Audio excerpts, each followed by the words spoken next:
Adolatni himoya qilish men uchun faxr. Korrupsiyaga o'rin yo'q.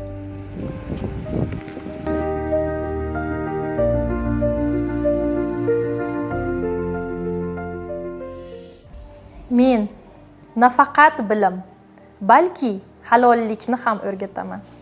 Chunki halol bola halol kelajak demakdir. Halol xizmat bu davlatga sadoqat. Ishimni vijdon bilan bajaraman.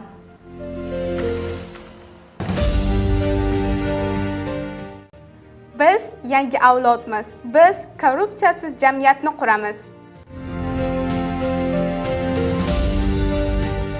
Halollikni bolalikdan o'rgatamiz, chunki halol yurak halol jamiyatni yaratadi. Har bir hujjat xalq ishonchi. Bu ishonchni suiiste'mol qilish eng katta xiyonat. Marhamat. Moliyada eng muhim kapital bu ishonch. Halollik mening boyligim. Har bir so'm xalqnikidir. Uni to'g'ri sarflash vatanga sadoqat demakdir. Halollik mening prinsipim. Xalq ishonib menga ovoz berdi. Bu ishonchni oqlash mening eng muqaddas vazifam.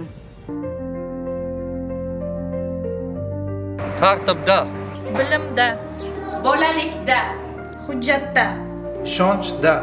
Qarorda halollik